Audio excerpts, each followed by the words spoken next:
6:52, time for the morning sprint. President Biden facing backlash this morning after a new discovery of top secret documents, this time located in his garage. Attorney General Merrick Garland has already appointed a special counsel to investigate. GOP lawmakers have demanded visitors logs now from the president's home.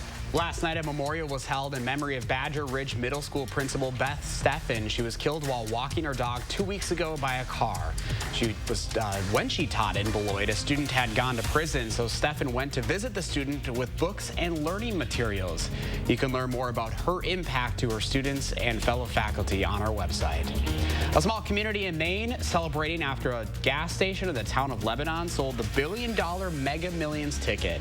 The cash prize for the ticket amounts to nearly $720 million. The selling gas station gets a $50,000 bonus.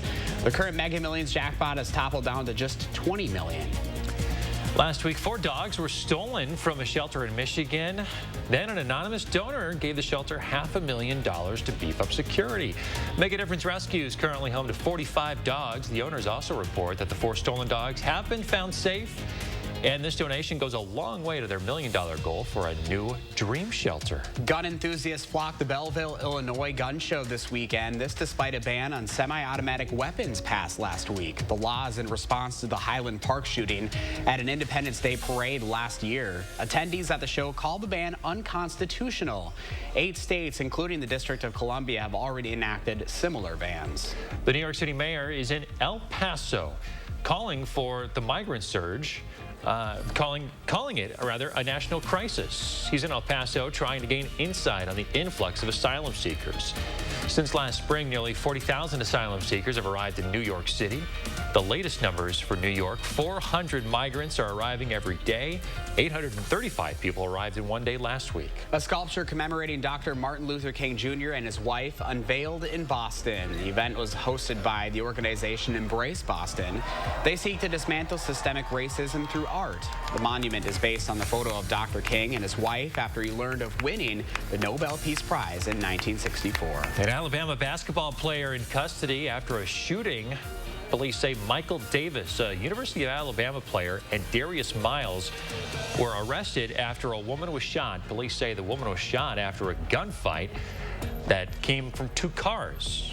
No other information has been released at this time. Zip lines are usually meant for fun or something from a James Bond movie, but in California, they're using zip lines to access homes during the severe flooding. One California resident built a zip line worried about a bridge to the town collapsing. Well, over the weekend, it did just that. The zip line plan led to the rescue of 7 families. Protesters taking to the streets of El Salvador's capital over the weekend to express their objection to the president's re-election bid. The country's constitution prohibits presidents from serving consecutive terms. These activists claim that police have taken massive detentions based on unverified anonymous tips, previous offenses, and even for people who have tattoos. The $2 billion movie Avatar 2: The Way of Water has shattered all expectations. It sits at the top of the charts and has stayed there for the last 5 weeks. Director James Cameron said with the success, the film deal calls for the production of Avatar 3 and 4. All right, we got plenty of water coming around here as well. It looks like for this Monday, the rain pretty steady now all the way down to the south. So you can expect rain pretty much for the next 6 hours or so. Pretty steady rains. Not really going to get a break until maybe later. Temperatures are in the upper 30s. Now up to 41 right now in Janesville. So mild start to our morning, but pretty wet. We'll continue to see this rain throughout the morning. It should become a little bit more scattered this afternoon. And yeah, we may actually have a rumble of thunder or two.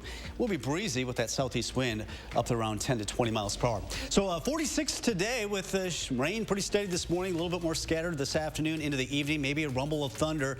Some of this may mix with a little bit of snow before tapering off tomorrow morning, then just drizzle most of tomorrow. Another storm system brings us some rain and snow developing Wednesday night. We can expect some accumulation by Thursday morning. We'll be tracking that this week. Temperatures in the 30s toward the end of the week. All right, Kelly, thank you again. That breaking news: Iowa County officials, Highland schools closed today. We're back with an update at 7:26.